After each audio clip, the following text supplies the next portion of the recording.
ভিজো না, চলে আসো চলে আসো। হ্যালো এভরিওয়ান, গুড মর্নিং বন্ধুরা।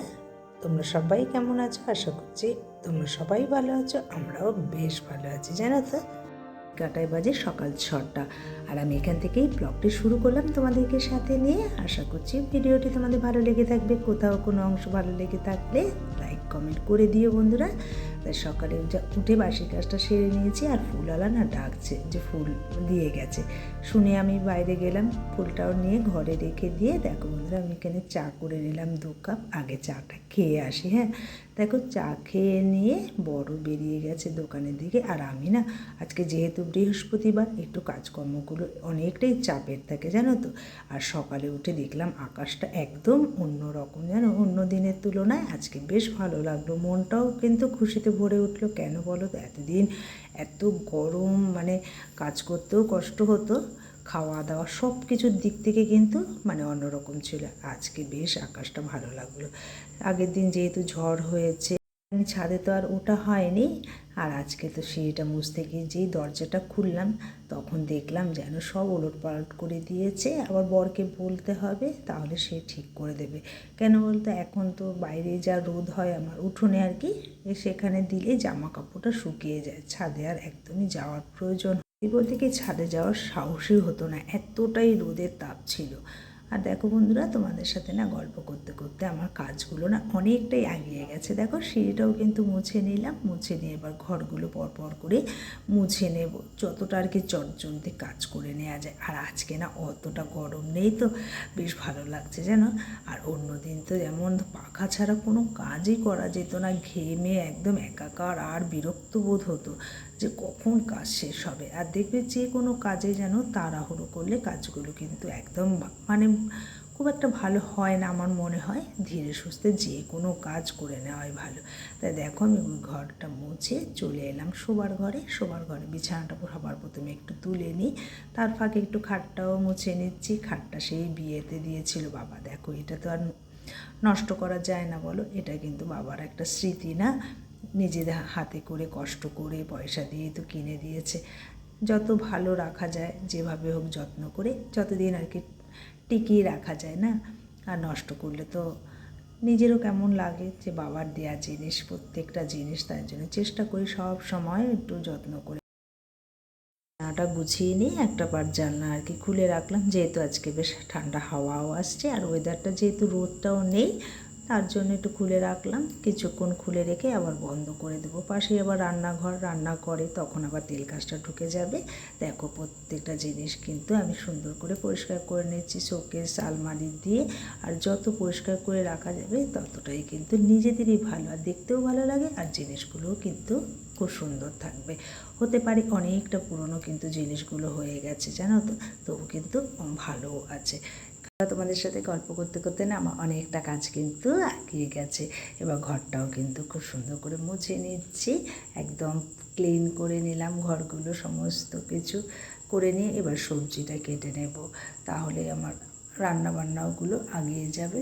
তা দেখো, এক পাশেরই দিদি কালকেই জিজ্ঞেস করে গেছে লাউ শাক খাবা, তা আমি দিও, মানে আমাদের এখানে নাকি শুনেছি বিয়ের পরেই যে জ্যৈষ্ঠী মাসে নাকি লাউ খেতে নেই।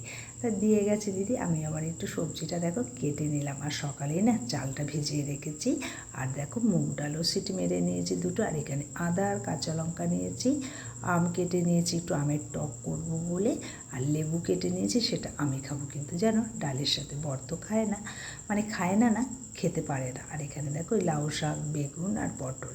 আর এখানে আমি দই পটল করবো বলে বেশ বড় বড় পটল কালকেই কিনে এনেছিলাম, আর পটলগুলো মাঝখান থেকে না একটু চাকু দিয়ে চিড়ে নিচ্ছি। তাহলে কি হবে দেখবে, তেল মশলাও ঢুকবে, আর খেতেও না খুব স্বাদ হবে। আমি সমস্ত তরকারি কেটে রান্নাঘরটা একদম গুছিয়ে স্নানটা সেরে নিলাম। সেরে নিয়ে দেখো চুলটা আঁচড়ে নিয়ে একটু সিঁথিতে সিঁদুর দিয়ে পুজোয় বসে যাব।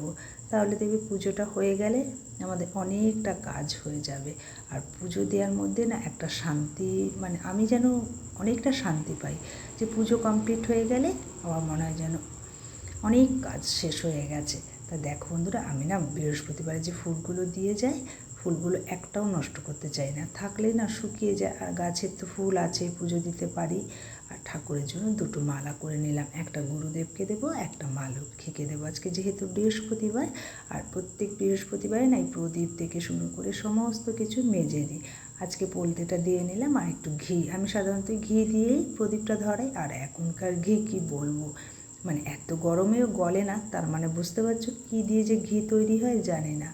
মানুষের রোগ ব্যাধি হবে না কেন বলো? এইসব খেয়েই কিন্তু আমাদের এত শরীরের রোগ। তা আজকে মা লক্ষ্মীকে দেখো শাড়িটা আর কি চেঞ্জ করবো বলে মা লক্ষ্মীকে একটু স্নান করে নিলাম গঙ্গার জল দিয়ে। আর মা লক্ষ্মীকে ভালো করে পরিষ্কার করিয়ে নিয়েছি জানো, তাহলে কিন্তু একদম ঝকঝক করবে। দেখো অনেক দিন পর ঠাকুরকে একটু শাড়িটাও চেঞ্জ করলাম। তা দেখো কেমন লাগছে আমার মা লক্ষ্মীকে। আর দেখলাম রূপোর একটা চেন তো সবসময় পরানো হয়, চেনটা না ভীষণ ময়লা হয়েছে, ভাবছি একটু পরিষ্কার করে তারপরে কালকে আবার রূপোর চেনটা পরিয়ে দেবো। আর দেখো আমার ঠাকুরকে, এটাও কিন্তু আমার মা দিয়েছে জানো তো।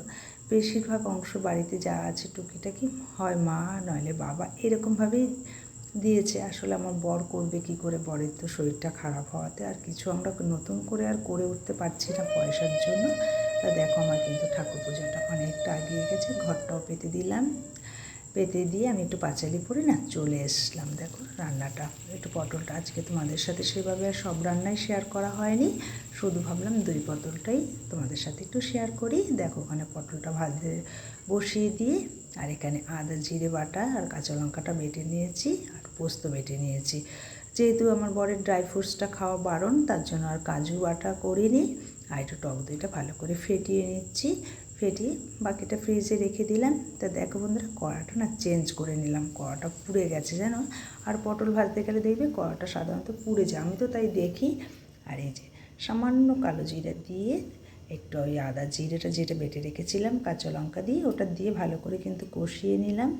যেই তেলটা ছেড়ে দিয়েছে পটলটা দিয়ে একটু বেশ নাড়াচাড়া করে নিয়ে পোস্ত দিয়ে দিয়েছি। তারপরে দেখো টক দইটা দিয়ে দিলাম। আর সত্যি জানো এটা খেতে না ভীষণ ভালো হয়েছিল, বেশ একটু টক মিষ্টি হয়েছিল, ভালো লেগেছিল। আর এই যে দেখো পটল ভাজার তেলটা যে ছিল তার মধ্যে আমি আলু ভাজাটাও বসিয়ে দিয়েছিলাম। তেলটা কিন্তু তাহলে আমাকে ফেলে দিতে হয়নি, এটা তো আমার কাজে লেগে গেল। আর ফেলে দিলে দেখবে সেটা তো আমাদের জিনিস নষ্টই হয়ে যাবে আর কি। তা দেখো আমার এখানে দই পটলটাও রান্না হয়ে গেছে, সামান্য গরম মশলা দিয়ে দই পটলটা নামিয়ে। আমার দই পটল রান্নাটা কীরকম হলো তোমরা একটু কমেন্ট করে জানিও, আশা করি তোমাদেরও ভালো লাগবে দেখে। তা দেখো আমার রান্নাবান্নাগুলো চলো তোমাদের সাথে শেয়ার করি যাচ্ছে কী কী রান্না করেছি। দেখো ভাত করে না দুভাগে রেখে দিয়েছি, দুপুরের আর রাতের। আর ওখানে লাউ শাকটা করেছি, আর একটু মুগ ডাল করেছি। দেখো আমের টক করেছি দুভাগে কিন্তু জানো তো, যেহেতু বরেরটা আলাদা আমারটা আলাদা। আর আলু ভাজা আর এই দই পটল আজকে দুপুর রাত এটা দিয়ে সেরে নেব। তো দোকানে গিয়ে বরকে বললাম জানো তো আজকে এই অবস্থা হয়েছে, সাথে সাথে বর এসেই ছাদে উঠে গেছে। আর ভীষণ ঝড় উঠেছে দেখো অবস্থা আকাশে। তাই বৃষ্টি হবে কোথায়? শিলাবৃষ্টি না তো, এত বড় বড় বৃষ্টি পড়ছে। ভিজো না, চলে আসো চলে আসো। ছাদেই যেন ভালো লাগছে, এত সুন্দর হাওয়া লাগছে। তা দেখো ছাদ থেকে নেমে এসে ভাতটাও বেড়ে নিয়েছি, আমরা এখানে খাওয়া দাওয়া করে নিচ্ছি। তাই চলো বন্ধুরা আজ এই পর্যন্তই রইল।